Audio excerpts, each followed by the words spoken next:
Hello my friends! The second video about the 790R, the KTM Adventure 790R.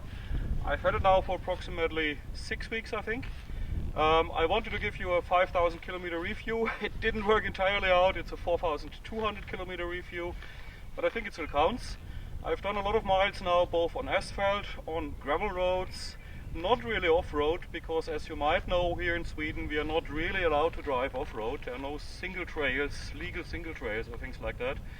And for me, with my limited off-road abilities anyway, single trail riding with that bike would be quite a challenge, because it's still over 200 kilos.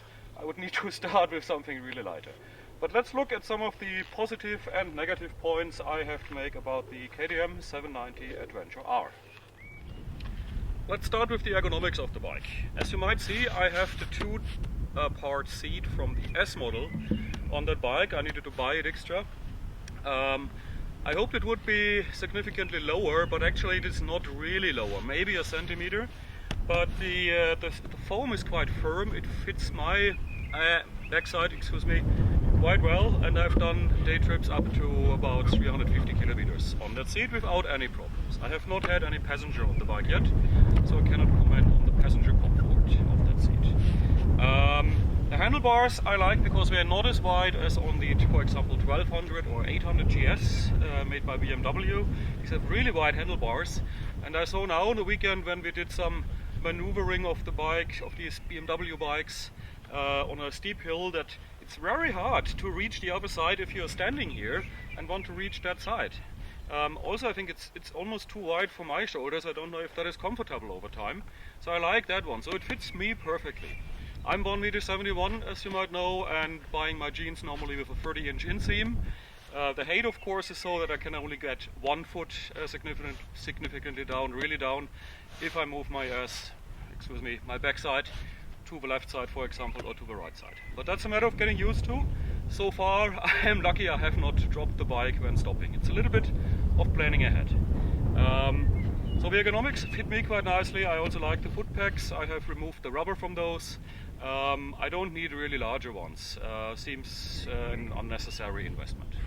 What hardly any motorcycle magazine is testing is actually the headlight of the motorcycle, which is a real safety feature for you when you are riding in the dark. And a lot of people are commuting with their bikes, maybe out on the countryside, and you need to have a good light. I have only been riding that bike once in really total darkness, and I found the light, both the low beam and the high beam, quite nice.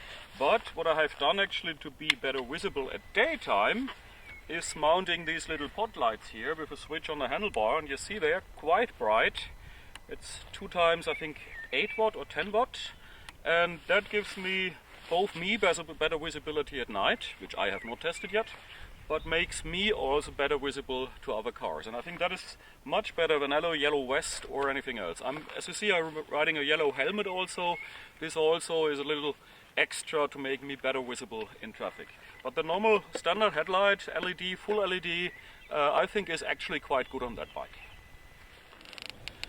Many people, when they saw the 790 Adventure the first time, said, what is this strange bulge down there, this thing here next to the engine, why is it covered? That's actually the gas tank, as most of you know by now. It's lying like a horse saddle over the bike, over the engine, and the biggest volume is down here. And believe me, it is really such a difference. The bike handles so nimbly and nicely, even if it's fully fueled, because of this low point of gravity which you achieve with that. You have about 15 kilos for 20 liters of gas, something like that. Really low down. That makes the handling much better. And it's not so wide as you might think, actually. I find it quite okay. You might only get problems really if you would need to pass through some narrow stones somewhere, rocks or something. But again, we are not allowed to, in Sweden here, any trail riding really in that meaning. So I don't have a need for a really slim bike. I'm using the original windscreen of the R model, not the higher one of the S. But it's the worst case scenario, because I have been using so far only this adventure style helmet with the shield on the top. And of course, if you have wind coming in here, this will cause you more turbulences. But it works nicely for me. Anyway, I'm not going on the really fast roads on the highways or German motorway or something. I prefer the small roads, so my speed is normally not more than 110 kilometers an hour, and that seems to work quite okay. I have also a flip-up helmet, which I will use probably for my vacation. Some laugh about that, but I find it very practical for both drinking and photography, because this camera there is an SLR, a digital SLR with a viewfinder, and I'm normally using a viewfinder for photography, so I want to have a helmet that flips up where I can use a camera with a viewfinder. But that's another subject. We want to talk about the motorcycle. You probably know that the R model comes with the Metzeler Carus retires, which I find for my riding style quite okay. However, they are quite worn down already after 4,200 kilometers, and I guess it's something like maybe 4 millimeters left. I have another 1,000 or 2,000 kilometers on those, but I definitely need to replace them before I start for my summer vacation, which will lead me far to Northern Norway and Lofoten. These will not survive that trip. And I have for that already some Motos Tractionator at home, the GPS version for the back. What does GPS mean in that for that tire, by the way? I have no idea. Definitely not global positioning system or. Anyway, it's the one with the middle strip for the back, and the Motos Tractionator, the one without with a bit more aggressive thread on the front, and that should give me a very, very good mileage actually. I've been using Heidenau K60 so far, but I wanted to try something else. So now I'm giving the Australians a chance. Let's talk a moment about the display. I have set it actually to a night mode, which gives it basically a black background. As an automatic setting, normally it is black letters on white background, but I like this darker version better. It's very sharp, very nicely contrast, and works even really good in sunshine. There are quite a few things you can configure, like several pages giving you information. Oh, it doesn't work now.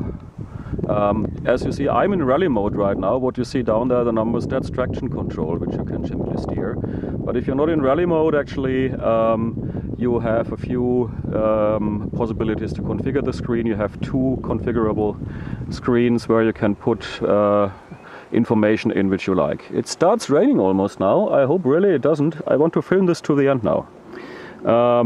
There is also an app for your mobile phone, but this is very limited, and we basically can only look for an address or mark something on the map.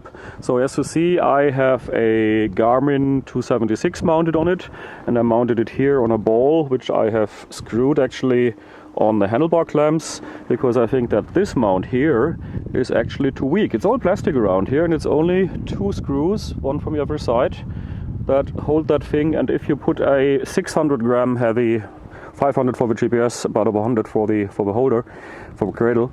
If you put 600 grams of GPS on that one, maybe even with a little lever like that to have it up here, it will definitely shake, and I'm not sure if it might even break after some time. So far I have this solution with the big RAM mount system, and it's absolutely steady and bomb proof. And what you see here, actually, this is the little switch for my front light, which you see also there working, which I've mounted on a little plate here, so I can even reach it with the thumb and switch it off if I should meeting traffic. The heated grips are another subject. It's this little switch here actually, which KTM supplies you. We are totally independent of the bike's system, and that is a bit sad. It's a very unelegant solution, I think, because if you switch off the ignition that supplies the voltage, it will go basically off. And if you just stop for a moment, for example, like I do for geocaches, then you switch the ignition on and this thing will go to off again. So you need to press again the button, hold it for 3 seconds to switch it on. But definitely you need to put it on a switched 12-volt outlet, because if you don't do that and forget it, it will drain your battery within a few hours. Last but not least, the chassis, the suspension. You know, this suspension on the R model is much more advanced than on the more street-oriented S model.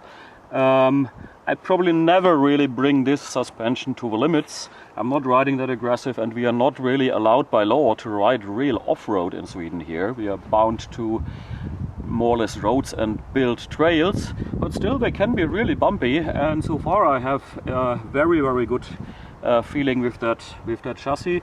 I adjusted preload, dampening and everything, both front and back, to the comfort setting. I don't need the extreme setting, and it works quite nicely for me. Yesterday, a friend of mine, as I said, was riding the bike and he was almost blown away compared to his Africa Twin. I was really afraid that I might not get it back, but of course, that's what friends are for. He gave me my bike back. So my friends, I hope I could give you some good information. It looks like it's starting raining very soon. There had been some dark clouds, and as you notice, there's some wind coming up. It's quite dark also for the time of the day. Should be more daylight. Oh yeah, back there are some really dark clouds. So I think I'll have a little bit of fun, put the bike in rally mode, spray a little bit of gravel, and get home and get something to eat also. Good. Hope you enjoyed it. See you.